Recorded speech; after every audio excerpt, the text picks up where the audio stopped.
Tantor Audio, a division of Recorded Books, presents Evin's Fight by Ahren Sanders, narrated by Chris Chambers and Loretta Rawlins.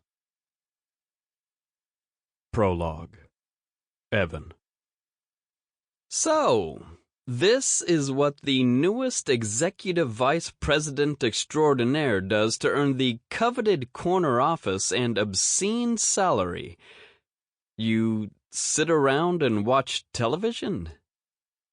I drag my attention from the wall of screens playing today's business news to find Jackson Hart leaning against my door frame with an arrogant grin. Pull up a chair and I'll find the Hallmark Channel. He chuckles, coming to sit across from my desk. Some of us have to work for a living. Too bad. I'm told the cozy mysteries are the shit. He leans back, casting a glance around my office. Here I thought your fancy promotion came with a full-time assistant. Maybe they could help you make this place more appealing. Clients with millions of dollars in investments rarely approve of their portfolio manager looking like a hobo. I crack a smile and shake my head. Is that why you're here? About the assistant position? Can't a guy visit his friend without an ulterior motive? I quirk an eyebrow, unmoved by his false statement. Jackson is a transplant from one of our branches and joined our team a few months back. I'd met him years ago and we hit it off. Our stories are similar in that we started with a bank after college and worked our way up. While my position heads up the financial assets and portfolio division, he serves as general counsel and chief resource liaison, which means he's responsible for the human resources team.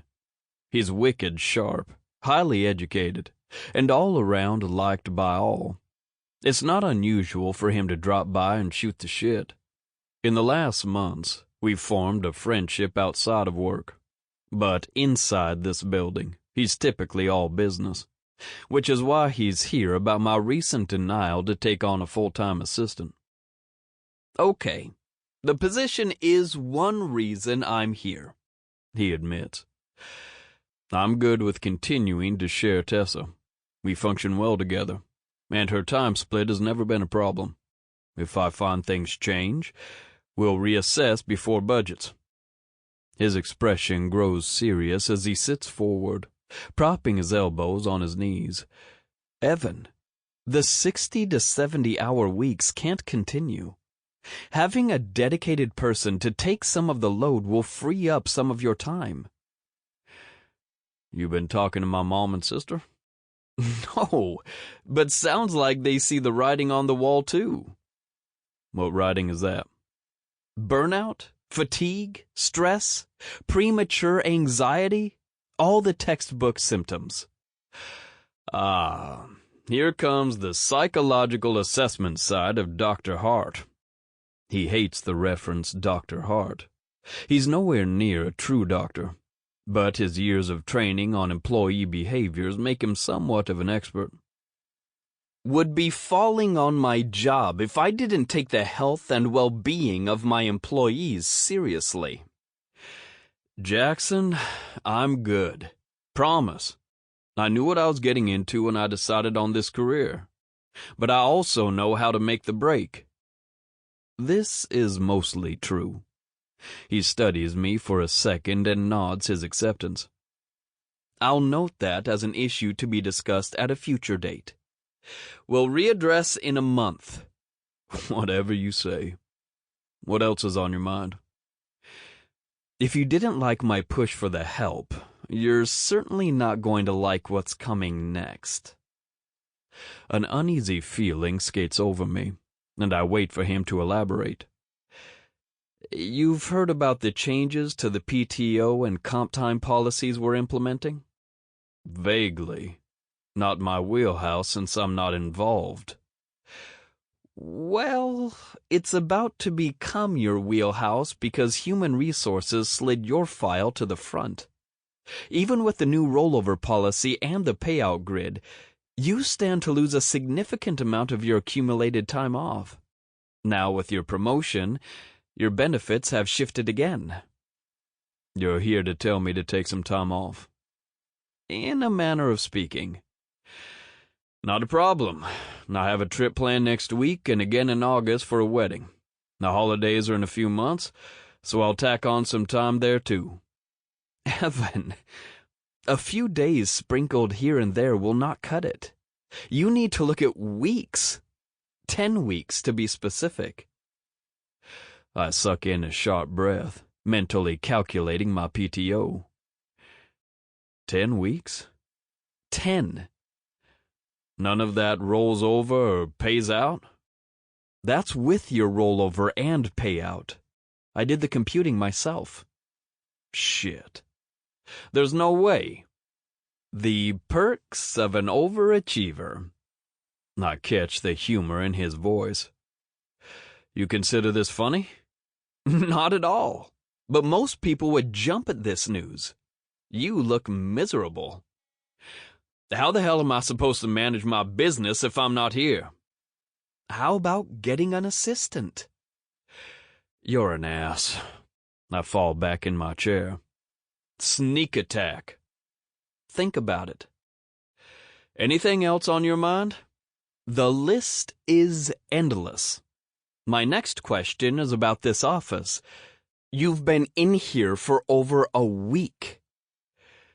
If it makes you feel better, Darby and my mom are coming today to help me unload and decorate. His eyes light up and he wiggles his eyebrows. How is your sister? Very bossy, very pregnant, and very much in love. Bossy and pregnant I can deal with. It's the in love part that is a problem. Everyone here adores my twin sister. Being a small town, her story of reconnecting with Pierce Kendrick was a major topic of conversation. The band of diamonds, my nephew typically on her hip, and the fact that she is pregnant again do nothing to stop the teasing.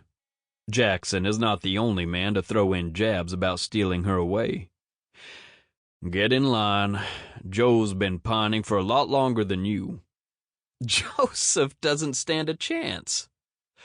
No one has a chance, but you fools keep dreaming. He scrubs his chin, pretending to think about what I've said. Fair enough. Anything else? Nothing business-related. You ready for this trip to Vegas? Joint bachelor and bachelorette party with a bunch of couples? Not sure what there is to be ready for. Man, you ever been to Vegas? It's the perfect place for you to let loose and live a little. Let go of your control issues and enjoy it.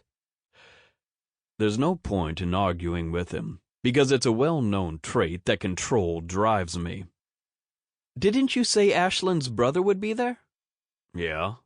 Well, the three of you should be able to enjoy the trip, especially the nightlife. Just be careful. Things happen in Vegas. You don't have to worry about me losing my ass at the tables. That thought never crossed my mind. I'm thinking more along the lines of all the beautiful women. I think I can handle the women. Been doing pretty well for 35 years. There's a reason the entire city is built around a slogan. The booze, the money, the ladies. I've known even the strongest of men to find their weakness. Remember, not everything stays in Vegas. Don't get reckless. Man, this visit of yours gets better and better. Any other worldly advice you'd like to dole out? How about a drink after work? You're buying. You lay off the pressure and I'm in. He stands, rapping his knuckles on my desk. Totally off the clock. I need some help with my fantasy team. So, you want to use my brain and spend my money. He's almost out the door when he flicks his hand in the air and throws back. There is a reason I'm an excellent lawyer. I turn back to the televisions on the wall. His words spin in my head. There's no way I'm taking 10 weeks off. What the hell would I do? My thoughts traveled to Vegas and the itinerary Scotty sent to everyone. Maybe Jackson is right, and it's time to let loose a little. Good thing for me, I never lose control, and I've never had a weakness. Chapter 1. Evin. If you don't put that phone away, it's going to find itself at the bottom of the fish tank, Scotty hisses. You touch my phone, we'll have major problems. I raise my eyes to find him scowling. Seriously, Evin? Can't you let it go for a weekend? We're in Vegas for a party. Anything happening back in Charleston can wait until you get to your office. I run a business, Scotty. It requires attention. Yes, but at this moment, it's past 8 on the East Coast. Not much you can do about anything. I'm honestly wondering why you came since you've been distracted since we landed on Wednesday. I open my mouth to argue, but he's right. So far, most of my free time has been spent working. Leave him alone. There's nothing wrong with being a workaholic. Megan, Stephanie's sister, defends. Workaholic. Shit. The truth sucks. This woman doesn't know me and has pegged my lifestyle. Okay, no more. I drop the phone on my thigh and lift my hands in surrender. And to your point, I'm here because Stephanie is like a sister to me. She's the one that comes without the headaches. Psst, not likely. Try being her blood sister. She's a nightmare. Megan's smile says the opposite. Stephanie Langley has been Darby's best friend for over a decade. What began as a business relationship quickly turned into an unbreakable bond of friendship. My family adores Stephanie, and truth is, she's responsible for helping Darby get to the point of success she is. I owe Stephanie more than I can ever repay. In a surprising twist, Stephanie met Todd at Darby's wedding. In a month, they're marrying. This long weekend in Las Vegas is a party for the happy couple. When Stephanie announced her plans to have her party in Vegas, Todd lost his mind, nixing the idea. Scotty stepped in. Scotty is more than Stephanie's legal assistant. He's an extension of her family. He came up with a solution to mix everyone together. Austin, Andrew, Megan, and I are the singles of the group. I've been around Megan a few times over the years, noticing she's the quiet type. Austin and Andrew Rhodes became part of our crew when their sister, Ashlyn, married Miller Kendrick recently. The next round is on me. I tip my glass to Scotty, receiving a grin of approval in return. Oh, God, here we go, Megan mumbles.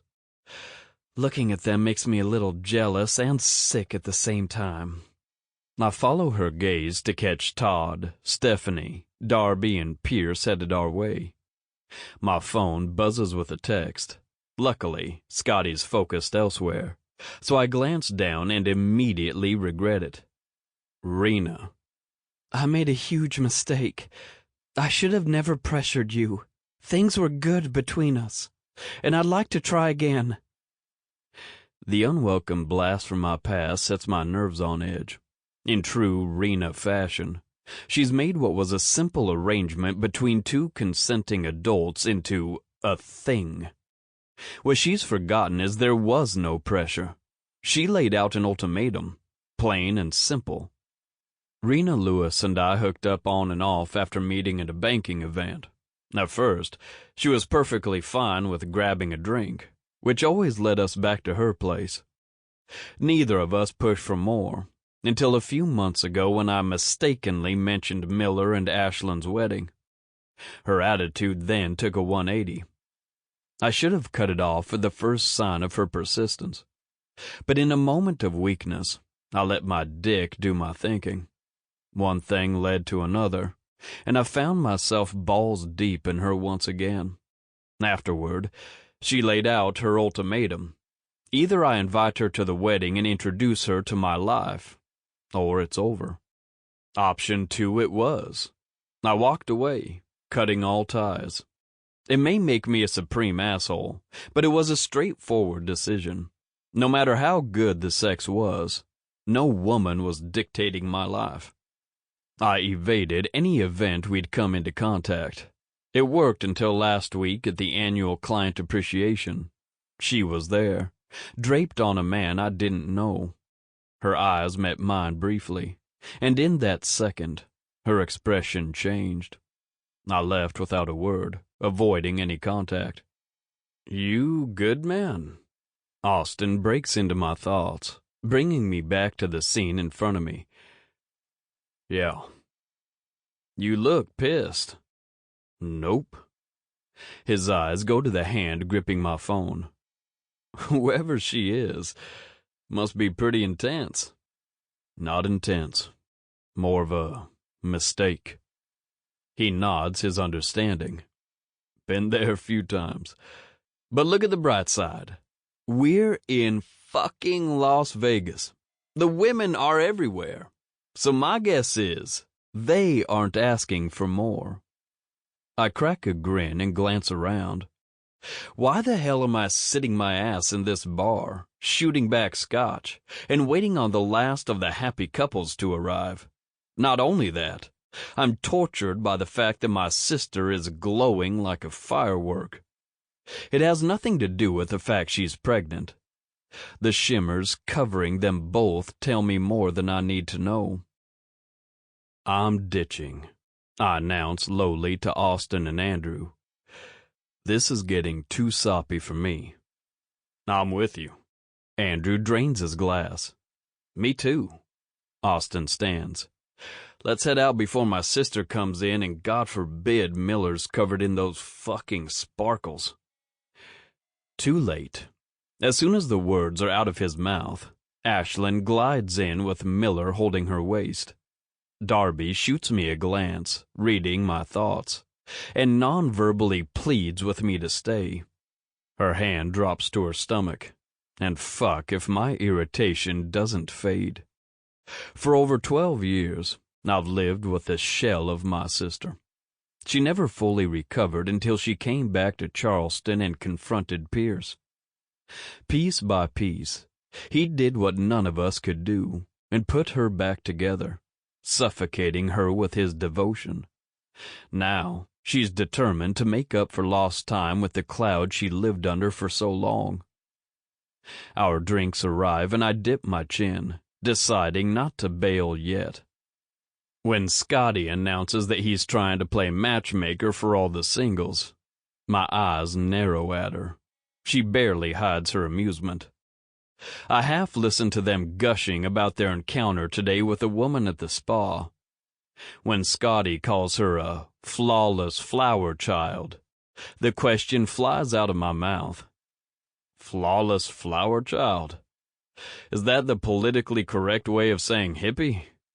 "I'd describe her as more bohemian," Darby offers.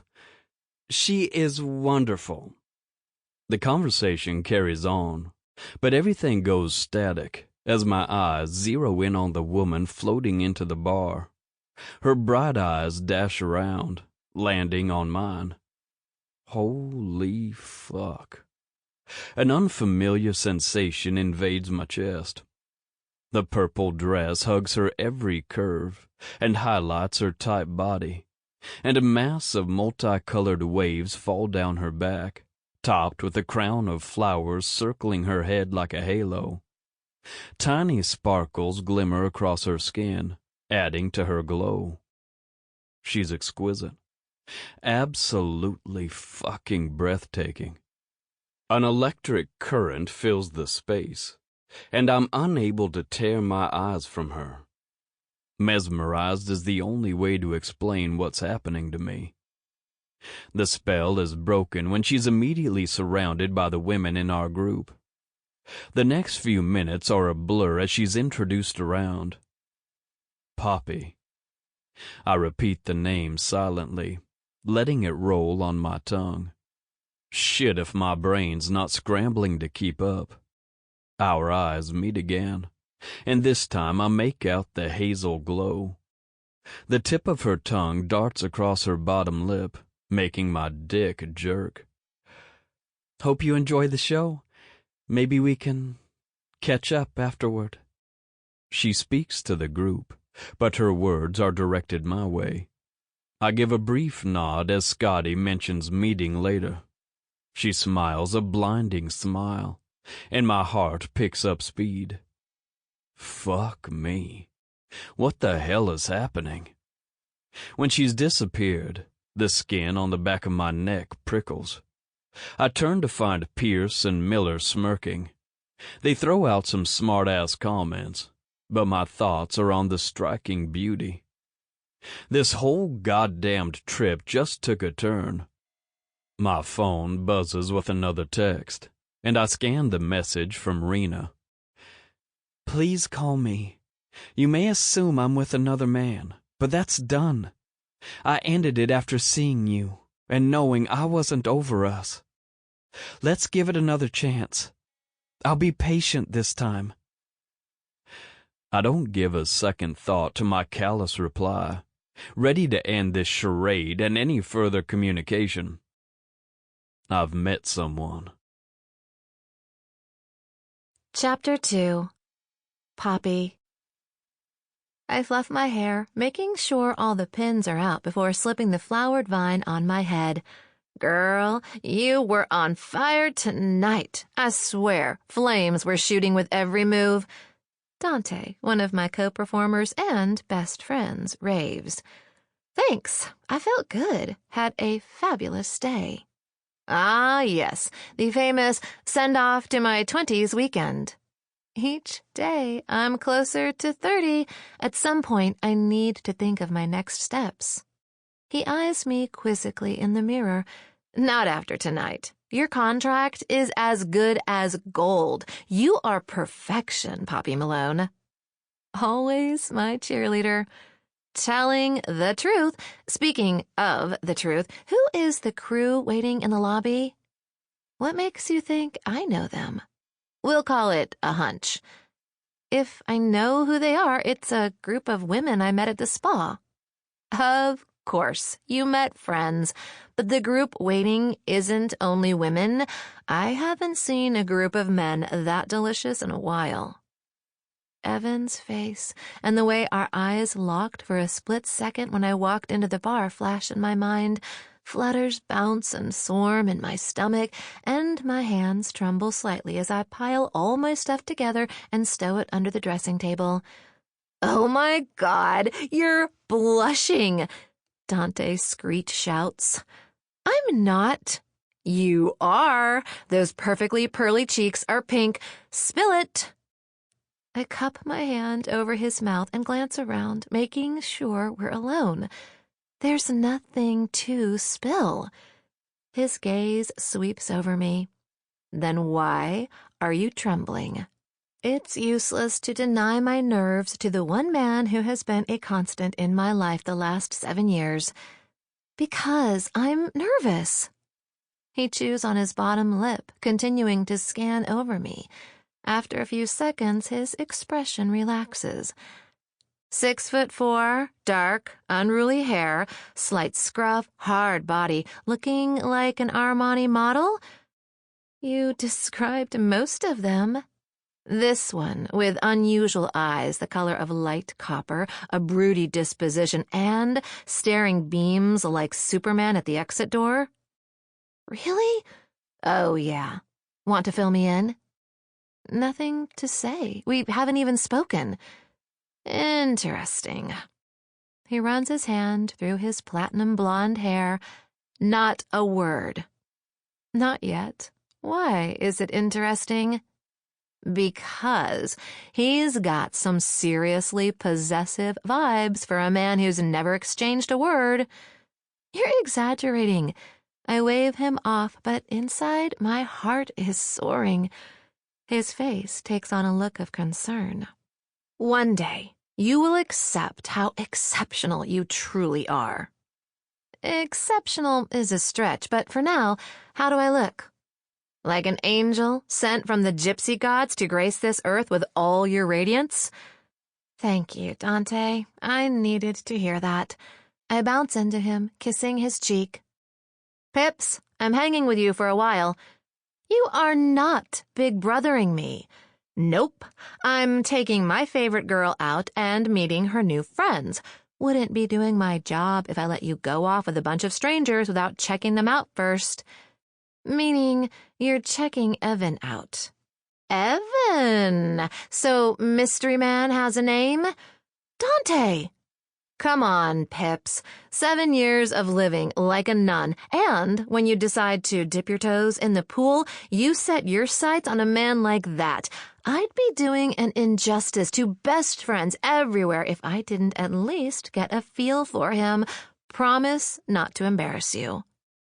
Fine, but I think you're going way out on a limb and assuming things. It's just drinks. They leave Vegas on Sunday, all of them. Plus, I don't even know if Evan's single. Let's go. He offers his elbow, and I link my hand through, letting him lead us through backstage. With each step closer to the stage door, my anticipation grows. The second we hit the side lobby, there's a chorus of clapping. Dante slips into his post-performance mode, taking my hand and twirling me out before swinging me back. The claps grow louder, but my focus lands on the man perched against the wall, his eyes searing where Dante has his hold on my waist. I'm not the only one who notices. If that man wasn't single before tonight, he is now. Think you should introduce me before my flesh incinerates. Dante whispers, releasing me. Everyone, this is my best friend, Dante. They all talk at once, praising the show. Dante soaks up the attention, squeezing my elbow before nudging me to the side and out of the cluster. Evin remains against the wall, watching intensely. Dante's right. He looks every bit the Armani model. The bright lights from the chandeliers highlight the copper sheen of his eyes that are locked with mine. After what seems like forever, he pushes off. I've been a dancer most of my life, and for the last 7 years, I've been a performer in Las Vegas. The industry is not for the faint of heart. It's never gotten to me, but right now, staring up into the eyes of this gorgeous man, my nerves are shot. Did you enjoy the show? I ask on a shaky breath when he steps close. Stunning. Many people feel that way after seeing it for the first time. I'm not referring to the show. He bends, running his lips across my cheek and bringing them close to my ear. You are remarkable. Just like that, my nerves somersault into a roller coaster dive. Thank you. He stands back to full height, staying close as the scent of his cologne washes over me. Poppy. I tip my face to find his eyes are back to the intensity I noticed earlier. Yes? There's no telling what this group has planned. Promise me you'll save the last dance for me. At his request, a ripple of excitement joins my overactive nerves. Pips, time for me to head home, Dante announces. I'll walk you out. Scotty and Billy say their goodbyes while Evin stands to shake his hand. Even in the low lights of the club, it's easy to see something passes between them before Dante flashes his approving smile. You satisfied I'm safe now? I ask when we're almost to the door. Wouldn't be leaving you if I didn't think you were in excellent hands. He twists, surprising me by pulling me into a hug. Who would have thought my gypsy goddess would fall for a business mogul? I think falling for him is premature. He releases me. Not for anyone paying attention and who knows you as I do, but do me a favor and think long and hard before you jump ahead of yourself. Even you aren't immune to the Vegas curse. You don't think I'm not... You think I'm going to sleep with him tonight? Sweet Poppy, you may be innocent, but you're not ignorant. Even you can't miss how that man has been observing you like a hawk. It's like watching... Sample complete. Ready to continue?